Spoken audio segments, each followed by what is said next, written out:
स्वागत आहे मित्रांनो तुमचं आपल्या YouTube चॅनलवर। तर आज आपण एक नवीन मोबाईल बघणार आहे जो की आहे विवोचा कोणचा आहे, कसा आहे, स्पेसिफिकेशन काय काय आहे, त्यामध्ये प्रोसिजर कोणकोणते आहे सगळं बघणार आहे। लवकर व्हिडिओ लाईक करा आणि चॅनलने सबस्क्राइब केलं नसेल तर चला व्हिडिओला सुरुवात करूया। तर मित्रांनो सगळ्यात पहिले आपण इकडे मोबाईलची स्क्रीन दिसेल लागेल तेवढी माहिती आपल्या डिस्क्रिप्शन मध्ये आहे आणि डिस्क्रिप्शन मध्ये लिंक आहे, तुम्ही तिथे जाऊन क्लिक करून डायरेक्टली लिंक थ्रू पाहू शकता मोबाईल कोणचा आहे, कसा आहे, स्पेसिफिकेशन काय काय आहे सगळं बघणार आहे। मी पण तुम्हाला सांगणार आहे। चला व्हिडिओला सुरुवात करूया। मित्रांनो हा आहे विवोचा X100 जो की X100S आहे, प्रो आहे हा मोबाईल X100 प्रो। आणि याच्यामध्ये जे आहे डायमंड सिटीचा प्रोसिजर, डायमंड मीडियाटेक डायमंड सिटीचा प्रोसिजर आहे 9300 प्लस, जे की सर्वात फर्स्टला प्रोसिजर येते हे मीडियाटेक डायमंड सिटी 9300 प्लसचं। याच्या खाली सर्व प्रोसिजर आहेत, म्हणजे की एकदम प्रोसिजर मानणे हा टॉपला मोबाईल आहे, सर्वात जास्त टॉपला आहे हा मोबाईल। आणि याच्यामध्ये जे सीपीयूची जी प्रोसेसरसाठी सीपीयू येतात ते कोणते आहेत ते पण बघणार आहे आपण। ज्यात octa core 3.4 gigahertz single core plus 2.85 gigahertz try core plus 2 gigahertz quad core असे हे 3 कोर आलेले आहे याच्यामध्ये, जे की चांगले आहेत या मोबाईल साठी सीपीयू साठी।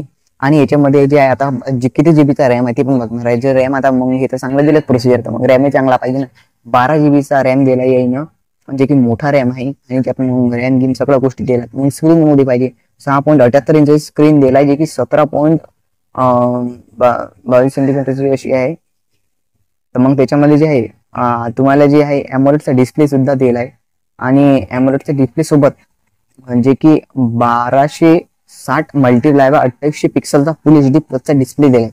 आणि जो डिस्प्ले चांगला दिलाय म्हणजे एमोलेडचा डिस्प्ले दिलाय, एमोलेडचा डिस्प्ले आज चांगले कलर टाकू शकते, परंतु याच्यामध्ये रिफ्रेश करताना मोबाईल अटकला नाही पाहिजे म्हणून त्याने 120 वॅटचा रिफ्रेश रेट दिला, 8 Hzचा रिफ्रेश रेट दिला 120चा।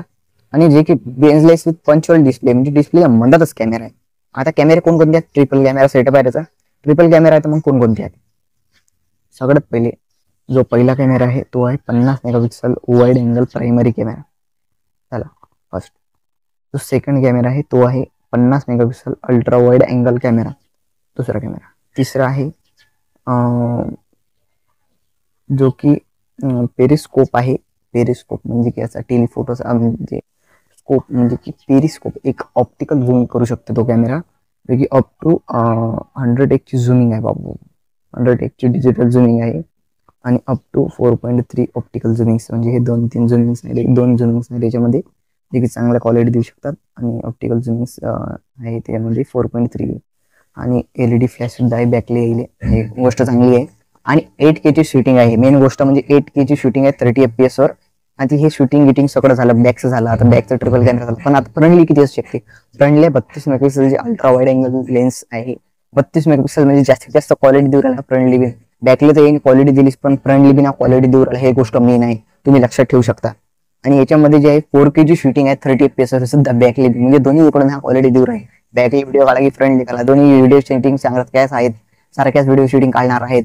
आणि जे की बॅकला सुद्धा LED लाईट दिला जाईल, LED लाईटचं काही म्हणता नाही, जी की 5000 mAh ची 5400 mAh ची बॅटरी, सॉरी 5400 mAh ची बॅटरी आहे, जे की 100 वॅटचं चार्जर दिला आहे, डायरेक्ट सेंचुरी टाकली आहे चार्जर मध्ये, 100 वॅटचं फ्लॅशिंग चार्जिंग सपोर्ट आहे, Type-C आहे।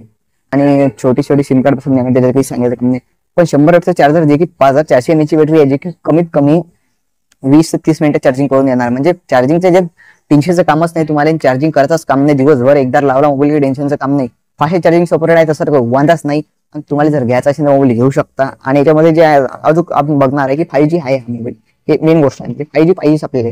आणि 5G हा मोबाईल आहेच, 256 GB इंटरनेट स्टोरेज आहे, इंटरनेट स्टोरेज आता मोठा पाहिजेच, कारण मोबाईल भरायचं कामगिरी नसते, मग टेन्शनचं काम। स्टोरेज तर चांगला आहे, नॉन एक्सपेंडेबल लाईन दिलाय, 256 GB ऑनलाईन भरले जात नाही, 10 वॉटर रेजिस्टन्स दिलाय, हे गोष्ट चांगली दिलाय। जर तुम्हाला जर हा मोबाईल घ्यायचा असेल तर चांगले फीचर्स आहेत त्याच्यामध्ये, 8K ची शूटिंग आहेत, बॅकले सुद्धा आहे 8K आणि फ्रंटली सुद्धा 4K आहे, ते दोन गोष्टी चांगल्या दिल्या त्याने।